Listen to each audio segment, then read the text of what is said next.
So, now we're going to go on to my soapbox. I'm going to talk about politics. I've heard some rumors about the infrastructure bill coming to some sort of deal, but I don't really know about it yet. I haven't had a chance to research it before putting together my notes for this. So I'm not going to be talking about that. Maybe there is something. It sounds like if there is, it's garbage. But the news that was coming out was obviously Joe Biden wants to do his infrastructure bill. And he's done this like $2.25 trillion was the original proposal of his infrastructure bill. Which is weird because Joe Manchin said he wanted $4 trillion. Bernie Sanders actually was proposing a $16 trillion, and Joe Biden's on the campaign trail was around $7 trillion, and now he's proposing $2.25 trillion. It's the bad thing about it is that it is not remotely what we need. If you look at the guts of the bill, there's actually a lot of good things in this bill, but it's not remotely what we need. That being said, he has the House, and he can get this through a budget reconciliation, or he can nuke the filibuster because he has 50 votes in the Senate. Now, the issue is right now he kind of doesn't have 50 votes because you got guys like Joe Manchin, Kristen Sinema, and I want to say around 6 other ones that we definitely know that voted against the minimum wage hike that will definitely fight him on this. That being said, he, as the party leader, needs to get his party in line. The talk is right now, Joe Manchin says he will not work with Biden unless he gets Republican support. And I'm not, like, I don't even begin to understand. Is he saying if he gets a Republican vote, he'll go along with nuking the filibuster or budget reconciliation? Because here's the deal. Joe Manchin's talking about, I have 7 Republican colleagues that Joe Biden should be talking to. Okay, 7. That gets you 57 votes. You can't pass anything through the Senate with 57 votes. You need 60. So why are we wasting time with this? He needs to get his 50 votes and have Kamala Harris work as the tiebreaker. And it's very frustrating because right now they're talking about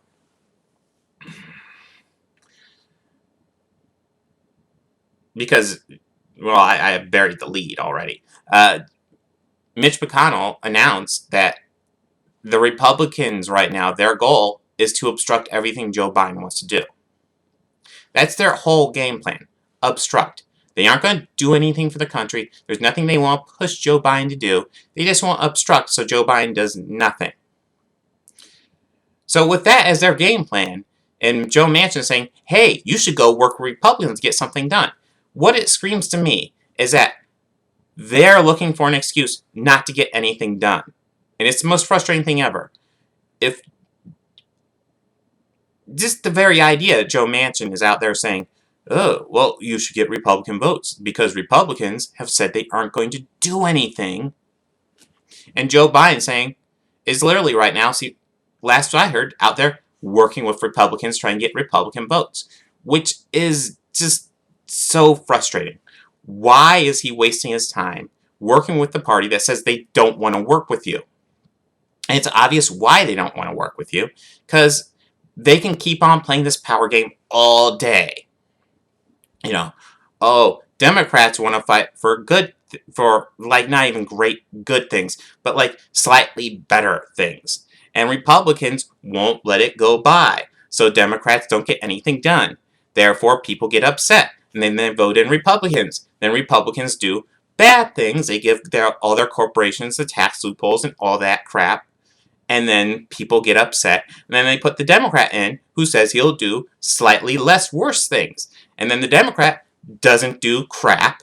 And then Republicans go back in. And it's this circular fucking motion that I am fucking sick of. They're not getting anything done. And that's the point.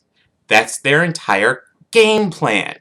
Republicans just do whatever for their corporate donors. And Democrats say, oh, I tried, but I couldn't get it done. And the issue is the Democrats, most of them, have the same corporate donors as the Republicans. So they are just in this circular motion, and it's frustrating because we're seeing this in real time with Joe Biden, who has the same corporate donors as these Republican assholes, largely. So he's like, oh, I'm going to do good things. I'm going to be the next FDR. And then Mitch McConnell says, no, we aren't going to do anything. And then Joe Biden goes, oh no, I've lost. And then in 2 years, the Republicans take the House, the Senate, they take whatever, and we just don't do anything. And we saw this with Obama. Biden's going through the same course. And we saw it with Obama and Obamacare. Obamacare was a right-wing position. It was Romney care. And Obama had a supermajority. He's sitting in a better position than Biden is. Biden just has majority. Obama had supermajority. He had 60 votes, which means he couldn't pass anything he wanted. Joe Lieberman says, well, I won't pass it with a public option. You say, okay, we'll do a budget reconciliation then. Or we'll nuke the filibuster.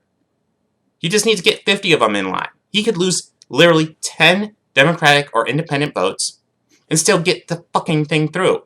And instead, he rolled with it and killed the public option. Why did he kill the public option? Because he never wanted it there to begin with.